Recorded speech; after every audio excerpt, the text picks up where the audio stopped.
కేటీఆర్ కుటుంబమే lottery batch అన్నారు Parigi MLA Rammohan Reddy.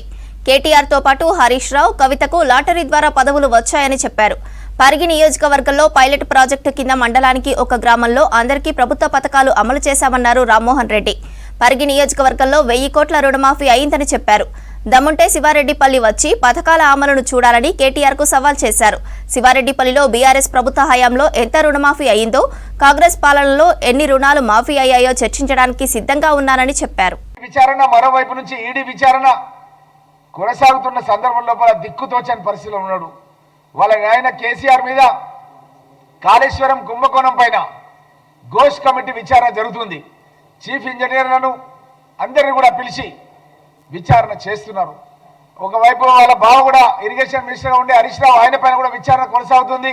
Phone tapping case విషయం లోపల వాళ్ళ చెల్లె మీద ఆల్రెడీ లిక్కర్ కుంభకోణం లోపల జైల్లో తిహార్ జైల్లో ఉండి ఈ మధ్య కాలంలోనే బయటకు వచ్చింది.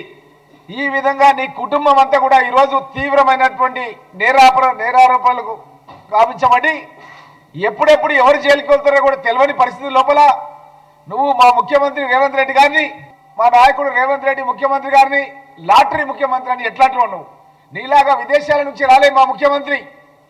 ఆడ కేకే మహేందర్ రెడ్డిని అసలు సిసలైన తెలంగాణవాది, ఆయనకు టికెట్ ఇవ్వాలమే నాయన. కానీ విదేశాల నుంచి రాగానే ఆయన టికెట్ ఇవ్వకుండా నీకు దొంగదారిన టికెట్ ఇచ్చిండు. ఆయన ఓడిపోయింది ఇండిపెండెంట్ గా కేవలం కొన్ని 100 ఓట్లతో ఓడిపోయిండు. 1000 ఓట్లు కూడా కావు, 100 ఓట్లతో కేకే మహేందర్ రెడ్డి ఓడిపోవడం జరిగింది. మీరు 18లో అధికారంలో రాగానే రుణమాఫీ చేస్తామని చెప్పి ఒక 2 ఏళ్ల తర్వాత స్టార్ట్ చేసి చారాన వేస్తూ అస్సలు చారాన ఎగ్గొట్టిరు. మీది అసలు రుణమాఫీ కాదు, మీది వడ్డీ మాఫీ పథకం. నువ్వు ఎన్ని అబద్ధాలు చెప్పినా సోషల్ మీడియా 1000 మందిని నువ్వు హైర్ చేసుకున్నావని నేను అసెంబ్లీలో చెప్పినా. 1000 మంది నువ్వు సోషల్ మీడియా పెట్టుకొని సింగపూర్లోను దుబాయ్లోను వివిధ ప్రదేశాల్లో పెట్టి మా ప్రభుత్వాన్ని అప్రతిష్ట పాలు చేయాలని, మా ముఖ్యమంత్రిని అప్రతిష్ట పాలు చేయాలని నువ్వు ఏదైతే కుట్రలు పంతున్నావో ఆ కుట్రలు ఎవరు కూడా నమ్మే పరిస్థితి లేదు.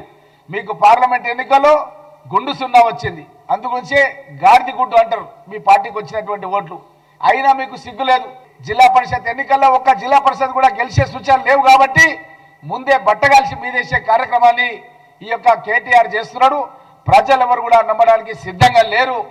అదేవిధంగా మళ్ళొకసారి కూడా చెప్తున్నా, కేటీఆర్ నువ్వు ఈ విధంగా అబద్ధాలు చేస్తే మా కాంగ్రెస్ పార్టీ నాయకులు కార్యకర్తలు తెలంగాణ రాష్ట్రంలో తిరగనియరని కూడా